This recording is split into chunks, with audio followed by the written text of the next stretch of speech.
Okay, now we can begin. Sorry. Ugh. Hey, what am I starting with? Oh yes, I got C-sectioned out of my mother and then drop-kicked along the hospital floor.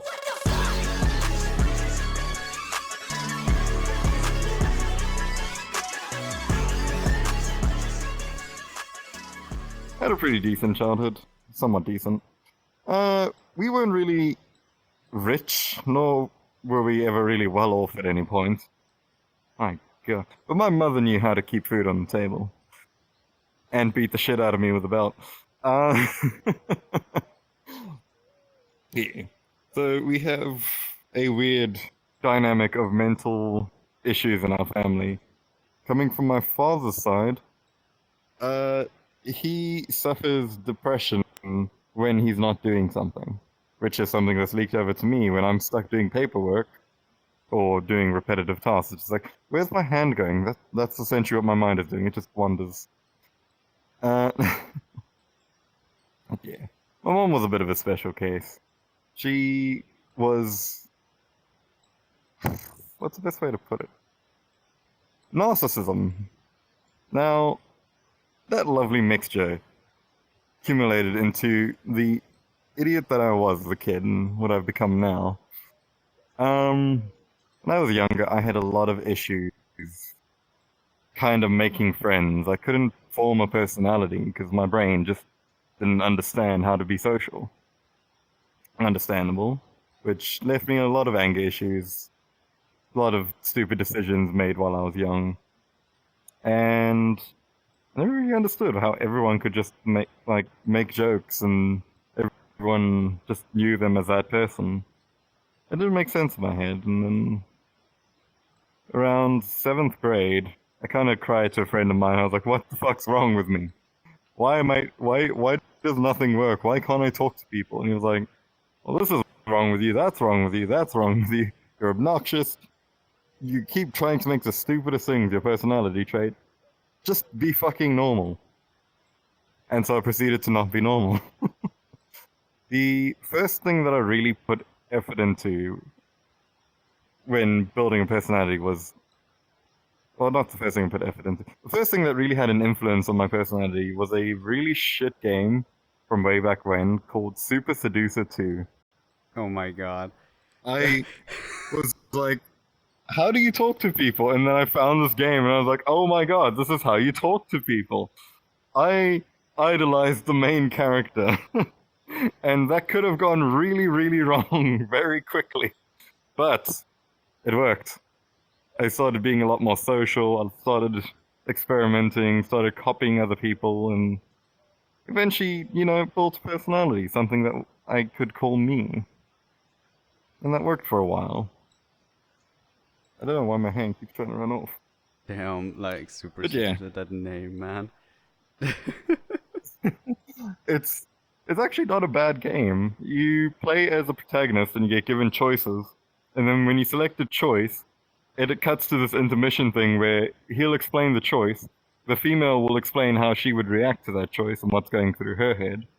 And then he'll explain how you can follow up on that. And yeah, it was actually quite cool. I'm giving a very shit game way too much credit.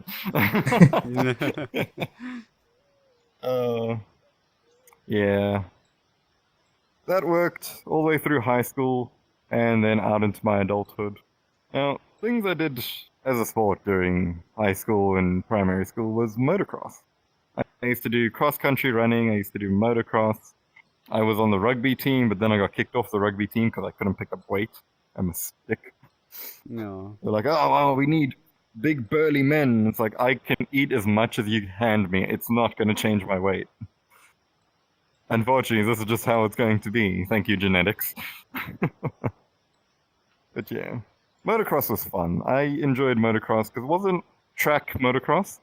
So you weren't on a track going in a big circle. It was off-road motocross, so through the mountains, through the trees, across fields. That's also how I got this lovely scar on my knee and why I actually have no feeling in my knee.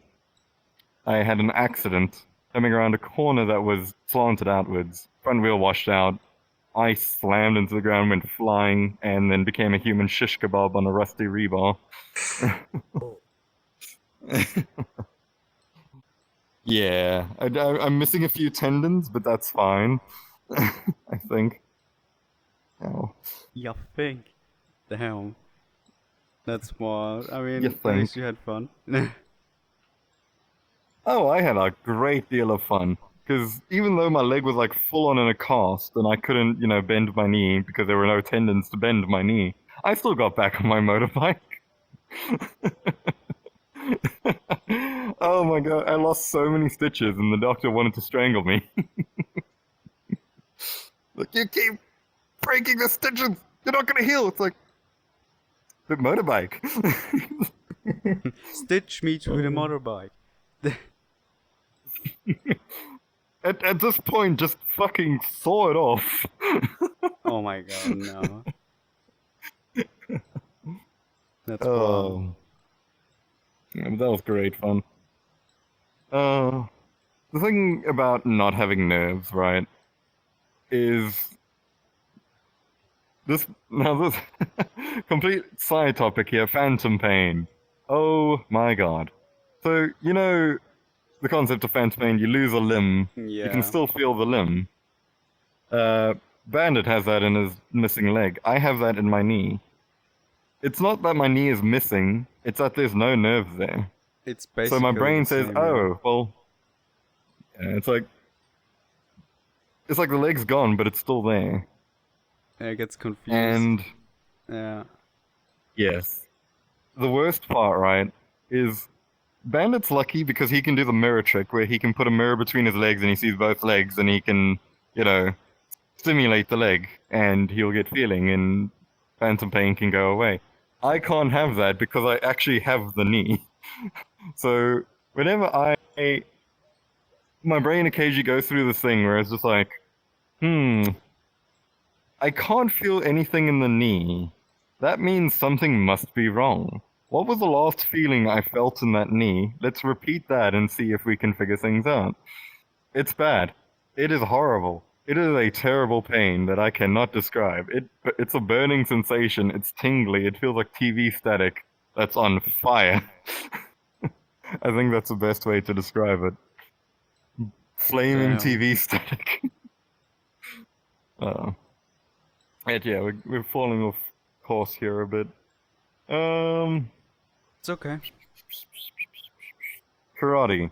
I didn't do karate for a long time because I was scrawny little weakling. That was when I was in primary school.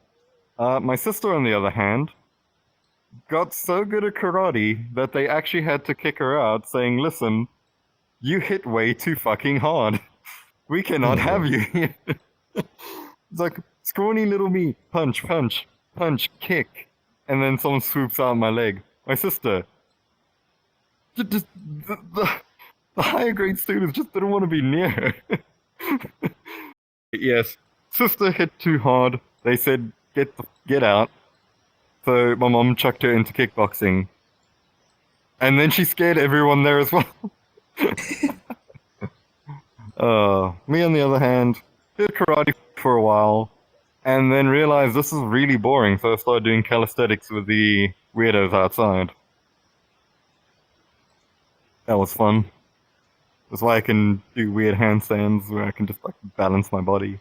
Great. Yeah, calisthenics. I believe calisthenics is like the best thing you can do in general because it like benefits like generally like all your muscles. It's like your bones get stronger and stuff like that, and it's like not like going to typical bodybuilding type of exercise and not in the gym where you just like have these linear motions all the time. Which are actually for like long times, if you do it like for years and stuff like that, it is pretty bad for your bones and stuff like that.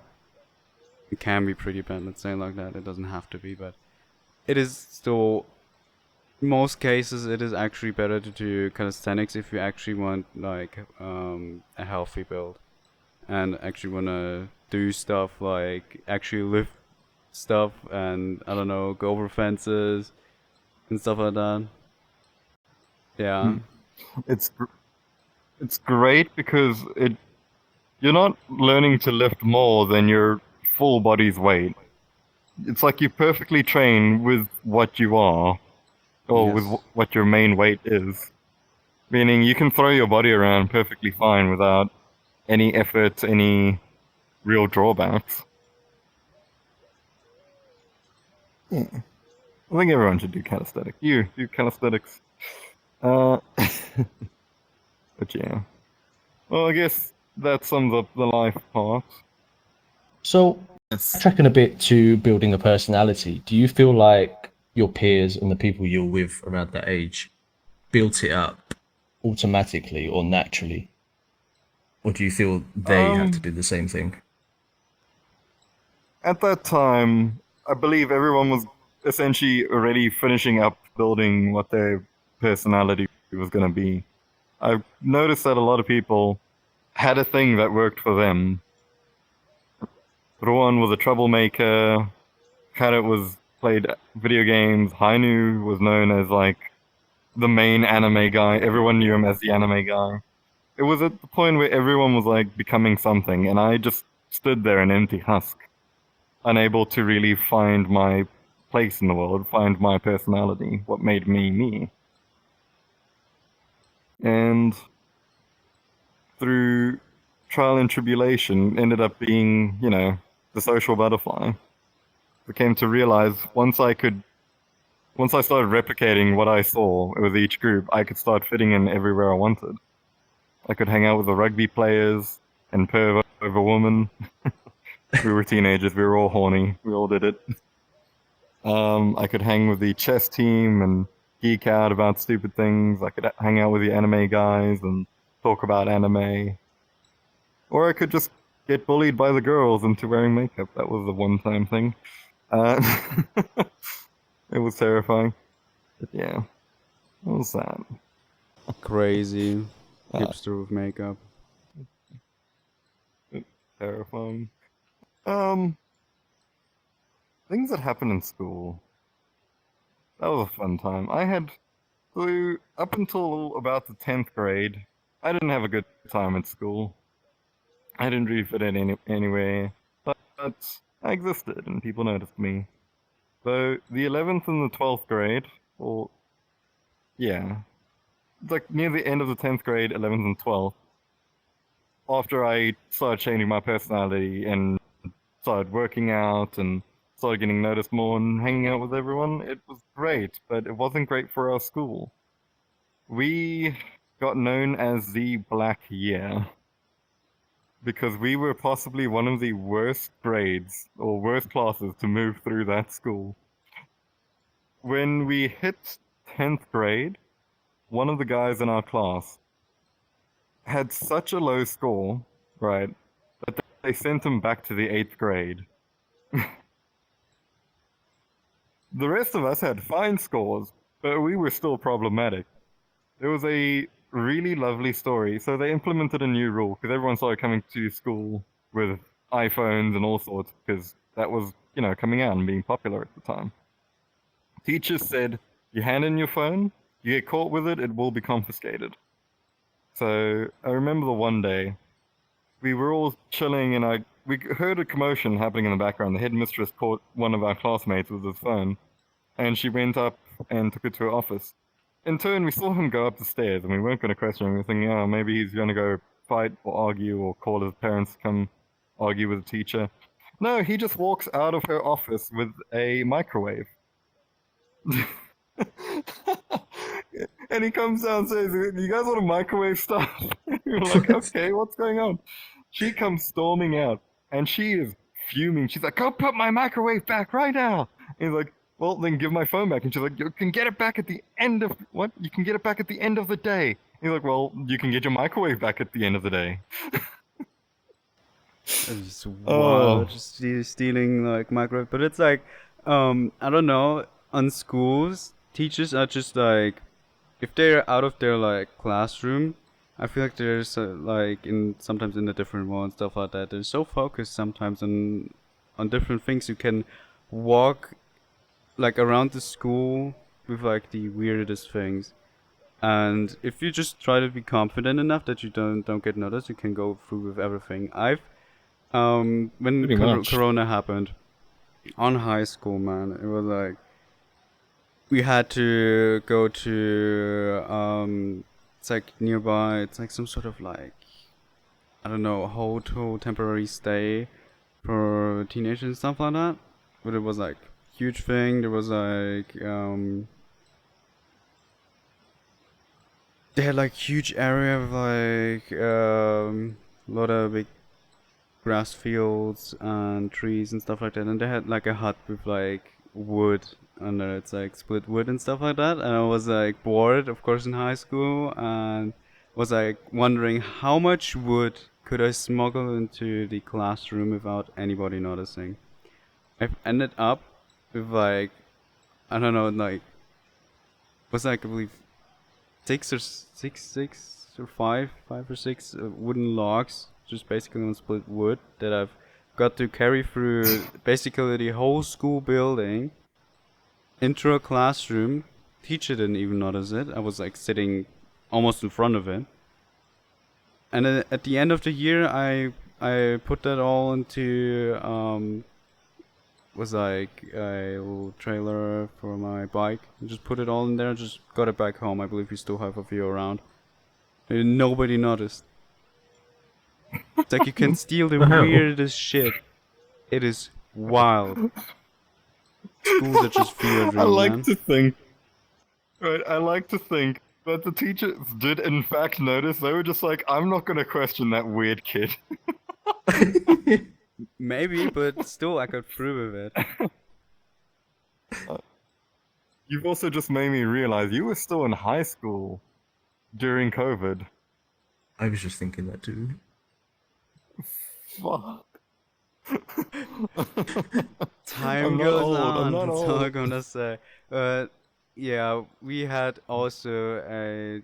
It's like people in my like whole grade and whole class were wild too. It's like as soon as the teacher walked out, we were pretty organized with our chaos, because like one or two people were like walking up to the main door and just like looking if the teacher would come back, and then we would unleash hell because we had not enough classrooms. We went like for 1 year, I believe even two, into our physics room. It was like just some stuffed animals for whatever reason, and a spear and all kind of weird shit. So we moved up there, and as soon as the teacher walked out, those things went flying. It's like everything we could throw, it was flying. The spear was flying, a broom was flying. Then we had like was like some plastic things that would like hold up your books and stuff like that. And one of them, like one of the side panels, it was like hard plastic, just broke off, and that thing went flying. Like if anybody got hit with that, they would have like gotten deep wounds and stuff like that. And it just like somebody threw it like a frisbee, and it just like shattered on a wall. And we also had this like, I believe 1 kilogram ball of, like the core consists of like old banana, and it's just wrapped around paper, and then some tape, and then paper, and then tape, and then all kinds of shit, until the thing was like weighing a lot and stuff like that. And then we threw that thing around the Oh, classroom medicine too. ball. And we also had a football, yes, and we had a morning star. I believe it's called like that. It's like a ball with like, it was like a softball, and there was like sharpened pencils everywhere in that ball, and we had a string attached to it. And that thing got used too. I don't know how nobody got hurt badly, but it got used. And also at some point, was like the top of a table was thrown too, because it just detached from like the bottom of the table from the legs. And it's like as soon as the teacher walked out and stuff went flying, the girls would hide under the tables, and the boys would throw shit all the time. It was wild. But as soon as like the watchers were like, "Yo, the teacher's coming out of like out of their office," we had about 20, maybe, yeah, maybe 20 seconds, but it will all work like really well. Like even if the people hated each other or something like that, they would still work together and stuff like that. Just get the whole classroom fixed. So in these 20 seconds, we would fix any mess we've made, and then sit there organized with our books open, pretending nothing had happened. We got caught maybe like one time in the whole year. Bruh. That was organized crimes, man. Hell yeah. Oh my word. Oh. We had in our school we had this there were three really nice teachers. We had Bad, who was our technical drawing teacher, who threatened us more than he taught us. But he was a funny man. He got into an argument with the headmistress at one point because he was planning to retire and she was giving him hell about it. So, what he did, right? He went and printed out a picture of his face, and while we were all sitting in English class, he ran in, and there's this poster on the back wall, which is a microphone, but the microphone top part is a bird cage, and it's got a little bird in it. He went and stuck his face on the bird in the cage. It's a whole thing about free speech, and then stuck the headmistress's face over the guy shouting at the bird. Oh my god. He was a rebellious guy. He also, I remember one time, came into the class. Now, you don't bring anything but a 2B pencil into that class. Otherwise, he will pick it up, snap it, and chuck it. And he did that once to one of the guys in our class. And he gets up, he's like, "What are you doing?" Doesn't even break a sweat, turns around, grabs his drawing board, and just flings it at the window. And we're all just there like, that's an overreaction. Let's just get to your desk. Imagine the window would have Sit been down, open. he would. Yeah. Okay, fully smash, and he turns around as a kid, "I'll buy you a new one." Walks off, and like, what the fuck? It's like, thank It was great you, fun I though. And guess. Oh. That's Yeah, and then there was the wild. biology teacher. Yeah, That's wild. No, Yeah, continue. he was a bit of a nutcase. We had the biology teacher. She was awesome. She liked everyone a lot. And when she found out I was bisexual, she could not get enough of me. She had all the questions in the world. She also somehow managed, right? So in biology, you have to teach evolution. But being a very strong Christian school, we had a few students who were very against the idea of being taught evolution and actively shouted out in class when they didn't like to hear what the teacher was saying. So she decided, okay, I'm going to have to bring the, logical thinking kids and the Christian kids together as one. So she went on the one day, she starts up the class, and she's got Bible quotes just like on the screen. And I'm thinking, like, I know she's like heavily Christian, but there's no way she's going to dump out evolution.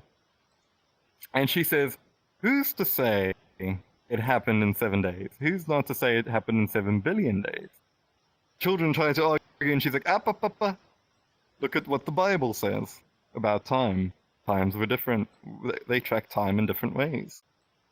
And she went on this whole thing to explain, it's like, what if evolution was just the process that God used to get us from dust and hydrogen all the way through to what we are today? What if he was in those stars, smashing all these hydrogen atoms together on a giant anvil to create the things that we are today, the carbons, the phosphorus, all that?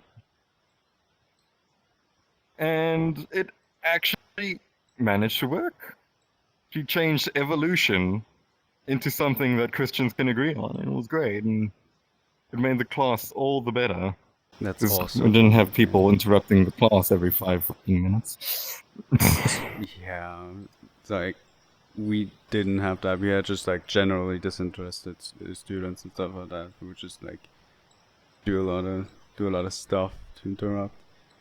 Yeah, and it kind of reminds me also like this one teacher we had. It's like I don't know, we were like 5th grade or something like that. It's like where it starts to become interesting, especially on daily occasions, like seeing all the boys slowly getting into puberty and all that stuff. And it's just usually hellhole, yeah. We had a teacher, and she was having anger issues. It was wild. But like her anger issues just led to her being even more funny to us, because she would slam a book onto the ground, but like flat, so it was like really loud and stuff like that.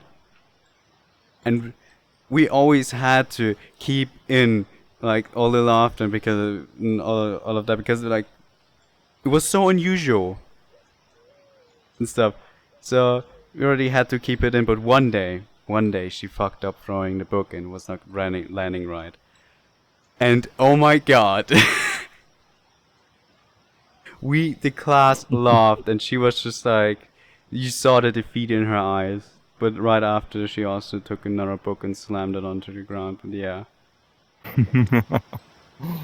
Otherwise, we didn't really have any. Angry special teachers are funny. Yeah. The last teacher was a very fat, very angry old man. But boy, did he make science interesting. Because one of our choices was either you take consumer studies or you take science. Now, that's one thing I've noticed in a lot of schools in foreign countries, like here in Europe and over in the US. Your idea of consumer studies is completely different to what ours was. Whereas ours goes along the idea of how to cook food and stuff. It's essentially supposed to be like the easy class. But ours was just like so ridiculously advanced compared to what I've seen here, where you learn how to cook food, you learn how to prep, and how to save money. Literally, there was a whole thing we had about like, what type of foods do you buy? Do you buy ready-made? Do you buy dry foods? Sometimes dry foods are easier to make than ready-made foods. And a whole thing like that, teaching us how to be smart with money.